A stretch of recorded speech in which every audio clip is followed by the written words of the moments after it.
Cerita diawali dengan memperlihatkan ragu pasukan khusus kepolisian yang mendapat surat tugas untuk menangkap seorang gubernur bernama Sandro karena terbukti melakukan tindakan korupsi dana rumah sakit. Tanpa menunjukkan rasa panik sedikit pun, Sandro malah menawari mereka segelas kopi espresso panas. Bener.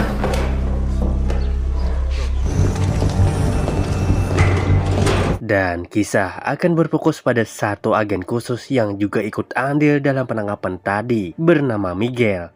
Pasca perceraiannya beberapa tahun yang lalu, kini ia harus merawat putri semata wayangnya yang bernama Alice, seorang diri akibat sang istri yang tidak sanggup membiayainya. Keesokan paginya, Miguel dan satu rekannya bernama Edo melakukan interogasi terhadap Sandro. Dari hasil data di lapangan, beliau ketahuan menggelapkan dana rumah sakit sebanyak 2 miliar dolar lebih. Setelah diinterogasi, Sandro justru mengalihkan pembicaraan mereka dengan menyalahkan gubernur lama yang meninggalkan defisit keuangan secara signifikan. Tanpa mendapat jawaban dari pernyataan Miguel sebelumnya, Kapten tiba-tiba menarik mereka dari ruang interogasi dengan alasan pengacara sudah mengambil kasusnya ini. We can't let him get away with. I don't have time for rumors and hearsay. I don't think you understand. Dollars diverted from public health care and you have nothing to say about it? Setibanya di rumah sakit, Miguel kembali pada rutinitasnya sebagai ayah yang terbilang sangat pandai membuat Alice merasa nyaman. Hingga tak lama mereka kedatangan mantan istri yang bernama kita panggil saja Ratna. Selain datang menjenguk, Ratna juga ingin mengajak Miguel dan putrinya menonton pertandingan bola yang beberapa hari akan digelar di kota ini. Keesokan paginya di kantor kepolisian, Miguel dan Edo benar-benar dibuat kecewa saat kepala polisi yang bernama kita panggil saja Udin mengabarkan bahwa kasus Sandro akan ditangguhkan kemungkinan direlokasi ke lembaga masyarakat. Sempat komplain karena para agen sudah menghabiskan berbulan-bulan demi mengumpulkan barang bukti. Udin yang entah disuap berapa dolar pun justru malah memberi tugas baru menangani kasus sengketa kepemilikan tanah sebagai bentuk upaya pengalihan isu. Karena hari ini adalah jadwal pertandingan, Miguel yang masih bekerja pun meminta Endo meneruskan evakuasi pembebasan lahan tanpa dirinya. Sementara Ratna akan menyusul belakangan. Ia dan Alice melanjutkan dengan berjalan kaki karena lalu lintas sedang macet-macetnya. Dan tiba-tiba, ya, ada penembakan jitu yang sengaja menembakkan Alice sampai tak sadarkan diri. Beruntung Miguel sempat melarikan diri ke rumah sakit dan meminta perawat untuk segera melakukan tindakan saat rumah sakit hanya membersihkan luka Alice di ruang koridor dengan alasan tidak adanya cukup ruang dan alat operasi, hingga membuat sang anak tewas kehabisan darah.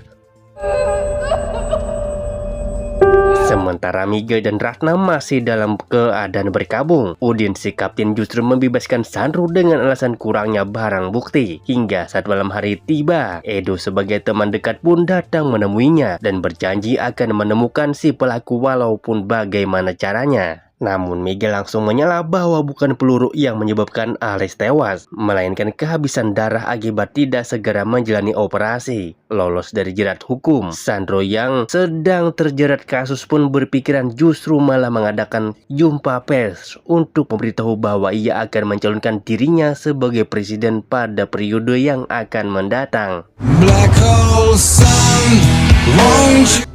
And has always been one of my top Di priorities. mana tindakan edarnya ini pun sontak memancing warga melakukan demo besar-besaran. Secara kebetulan Miguel yang sedang mencari angin tak sengaja lewat dan menyaksikan langsung jalannya aksi demo. Bukannya membenturkan sesama polisi meredakan amukan warga, Miguel yang sama dibuat muak dengan kelakuan si Sandro pun justru memilih memihak pada masyarakat. Hingga terjadilah keributan yang cukup serius saat polisi menembakkan bom asap. Saat itulah Miguel tak sengaja menumbuhkan masker penutup wajah anti gas dan langsung memakainya. Dikira akan mundur dan melarikan diri, ia justru malah semakin membrutal menghajar para polisi. Sebagian warga ikut terlibat baku hantam dan sebagian lagi hanya merekam untuk sekedar mendapat FYP di TikTok. Satu persatu penemu yang berada di garis depan pun berhasil polisi amankan. Tapi tidak untuk Miguel yang benar-benar sudah gelap mata menggunakan senjata api berat yang sempat ia rebut dari polisi. Sandro yang dibuat mati kutu saat Miguel menghajarnya hingga tewas.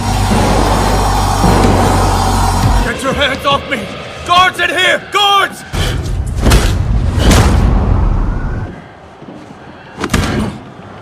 Keesokan harinya di kantor kepolisian sudah dipenuhi oleh warga yang diduga menjadi dalang di balik demo dan kematian Sandro tadi malam. Melihat satu wanita muda dengan gerak-gerik mencurigakan sambil terus menatapnya, Miguel langsung membawa si wanita ke ruang interogasi. Dia bernama Nina, seorang sarjana komputer sekaligus peretas yang bekerja salah satu toko buku. Entah bagaimana gadis semuda ini bisa terlibat dalam aksi demo. Namun Miguel benar-benar dibuat panik saat Nina mengetahui bahwa Miguel adalah sosok pria bertopeng yang sudah melakukan kekacauan dari rekaman ponsel yang saat ada di kepolisian. Setelah memberitahukan sandi ponselnya, Miguel pun melepas Nina dengan alasan tidak ditemukannya barang bukti. Tiba di ruang penyitaan barang, ia akhirnya menemukan ponsel yang dimaksud dan mendapati rekaman utuh saat Miguel memakai topeng dan melakukan aksinya.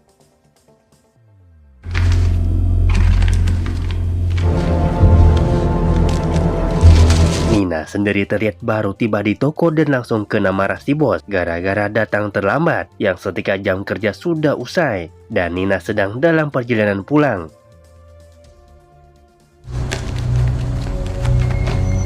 Ia tiba-tiba dikejutkan oleh kemunculan Miguel yang menyuruhnya untuk masuk ke dalam untuk memintanya sedikit bantuannya. Mengetahui Nina pandai meretas, Miguel rupanya diam-diam sudah mencuri laptop milik Sandro dan meminta Nina memeriksa semua data. Setelah hari-hari berat yang ia lalui, Miguel berikat akan menghabisi semua koruptor yang terlibat penggelapan bantuan dana rumah sakit. Sebagai bentuk keadilan versi Miguel sendiri, Nina hanya menemukan beberapa foto tidak penting seperti kucing peliharaan, bola bowling, dan kegiatan gelap dan kegiatan golf yang Sandro kirim pada pejabat lain. Penasaran dengan foto-foto yang selalu dikirim secara berulang, ia akhirnya berhasil membongkar fakta mengejutkan bahwa semua data keuangan yang hilang dibuat dalam bentuk teganografi alias menyembunyikan data dalam informasi dalam bentuk foto. Setelah mengantongi daftar nama-nama pejabat korup yang dicari, Miguel pun kembali ke rumah dan mengemasi semua perlengkapan taktis untuk menjalankan misinya. Ia juga tak lupa membuat topeng gas untuk menutupi identitas aslinya dan pergi ke suatu tempat yang akan dijadikannya sebagai markas. Beres memajang semua foto para pejabat, Miguel mulai mempersiapkan sebagai senjata api, termasuk iPod klasik yang selalu menemaninya saat dalam menjalankan misi. Tanpa ada keraguan sedikit pun, kini Miguel benar-benar sudah menjadi sosok yang berbeda dan malam pembantaian pun dimulai. Dalam satu malam, Miguel sudah menghabisi 4 pejabat korup sekaligus tanpa meninggalkan jejak sedikit pun barang bukti. Hingga keesokan harinya di kantor kepolisian, Udin benar-benar dibuat tak habis pikir saat melihat berbagai berita nasional tentang pembantaian yang terjadi malam tadi. Bahkan beberapa sumber menjulukinya Miguel sebagai The Awakener alias sang pembangkit.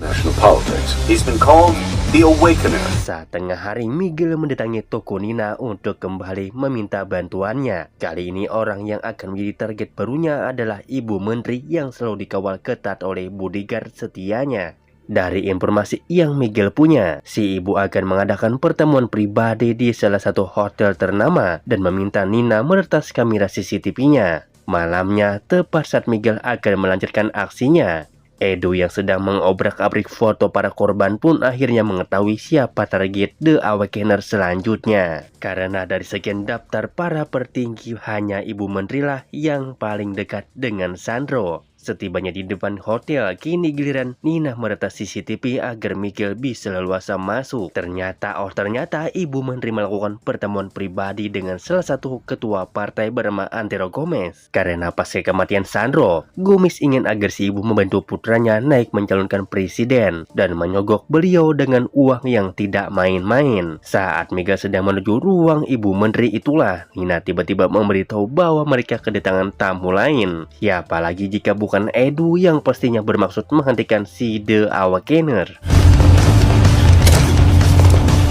Dan tiba-tiba Miguel sempat tertembak pada bagian bahu. Miguel akhirnya berhasil lolos setelah menjatuhkan diri dari atas tangga. Begitu juga dengan Nina yang sudah berada di markas, yang sadar jika The Awakener akan memburunya dan menyuruh pembunuh bayaran yang bernama Oliveira untuk menyelidiki dan menghabisi Miguel secepatnya. Sandro only interests us now as the victim of the mass. Opinion turns on us every time an agent kills a criminal. Now I want to. Dan inilah putra Gomez yang nampaknya ogah-ogah ditunjuk sebagai kandidat calon presiden. Sebagai seseorang yang sudah lama berkecimpung dalam dunia tarik suara, si anak yang tidak peduli dengan urusan berpolitik pun sekonyong-konyong meninggalkan pertemuan yang ketika Gomez membujuknya dengan iming-iming uang hasil korupsi. Ya.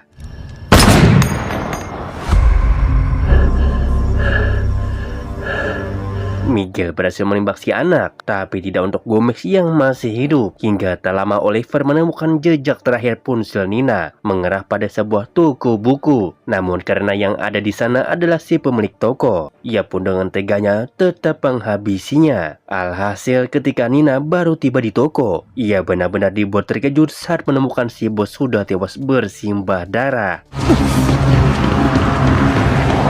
Ia pun pergi ke markas Miguel untuk memberitahu bahwa mereka sedang dalam bahaya, tanpa sadar jika Oliver dan anak buahnya diam-diam mengikuti Nina sejak tadi, hingga terjadilah baku tembak di antara mereka dengan Nina yang berhasil mengamankan diri ke dalam ruangan lain, disusul dengan Oliveira yang bergegas melakukan pengejaran. Miguel diam-diam menyergap dari belakang sampai akhirnya beres menghabisi semua kroco-kroco ini. Miguel pun buru-buru mencari keberadaan Nina dan mendapati Oliveira sudah menangkapnya. Ia rupanya cukup cerdas dengan akan membuat kesepakatan bersama Miguel. Maka ia harus menghabisi saingan calon presiden yang akan mencalonkan debat capres nanti.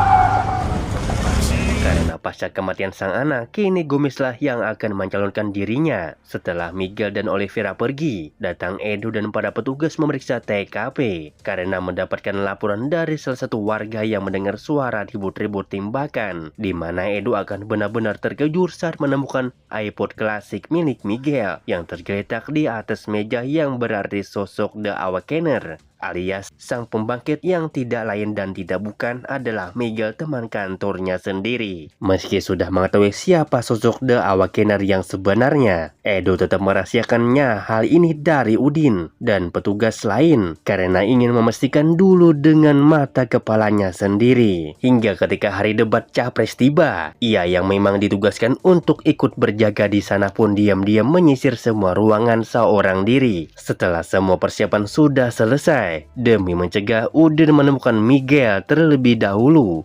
Benar teguhan Edo tentang Miguel yang akan kembali melakukan aksinya. Saat ini Miguel sudah berada di atas gedung, menjatuhkan satu persatu polisi yang sedang berjaga. Target yang harus dihabisi ternyata adalah seorang capres wanita jujur yang pastinya akan membuat negara ini menjadi lebih baik. Yang ketika Miguel memutuskan membidik Gomez untuk dihabisi, ya ternyata itu adalah Edo yang berhasil mencegah aksi penembakan barusan. Sempat terlibat sedikit baku hantam, Miguel pun membuka topeng gas karena Edo mengetahui semuanya. Sempat dibujuk hentikan kegilaan ini dan biarkan polisi menjalankan tugasnya. Miguel yang sama-sama anggota kepolisian pun tahu betul bahwa mereka hanyalah dijadikan boneka oleh para pejabat korup. Hingga entah apa yang terjadi pada Miguel selanjutnya. Don't make me be the one to shoot you, Miguel.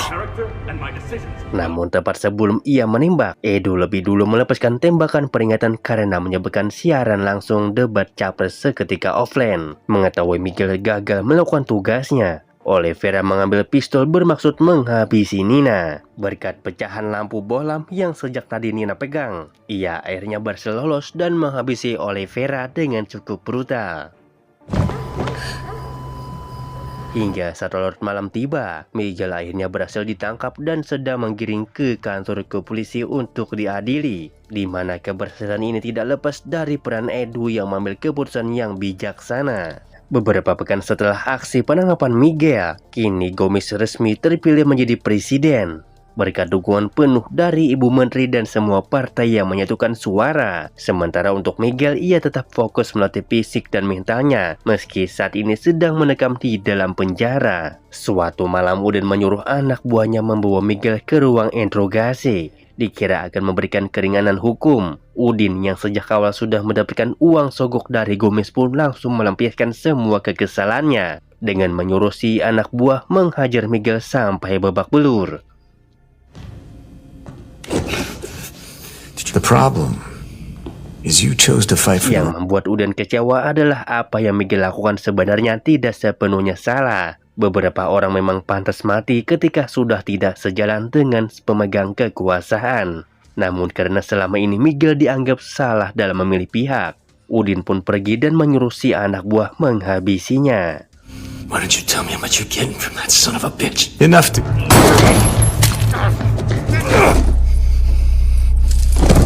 Selesai menghabisi anak buah Udin, Miguel pun pergi ke ruang senjata dan mengambil sebanyak mungkin yang ia bisa bawa. Gelap mata dan nafsu yang Miguel rasakan saat ini, sehingga tanpa pikir banyak ia pergi ke gedung parlemen bermaksud menghabisi Gomez yang saat ini sedang hahaha menikmati jabatan barunya.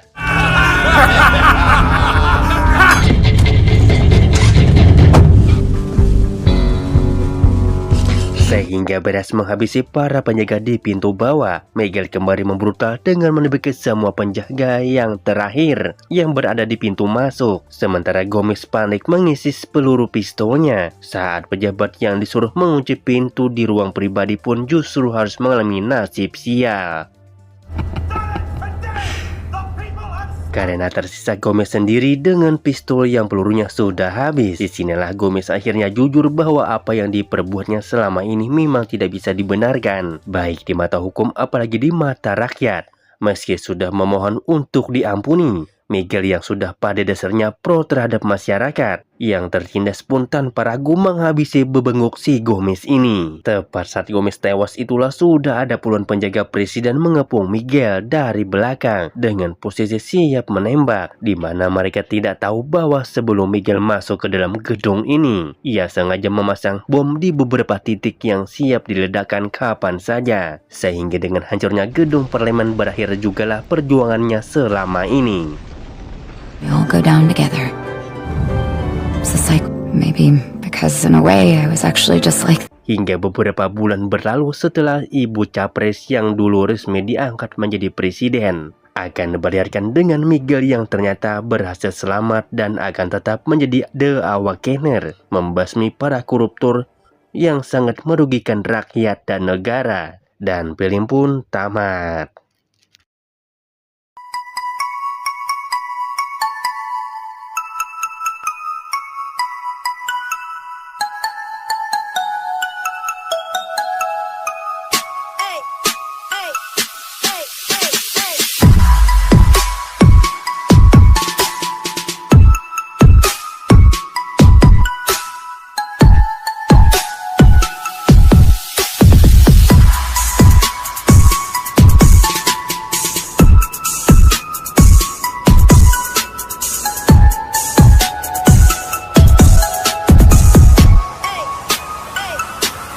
Get it when I get back.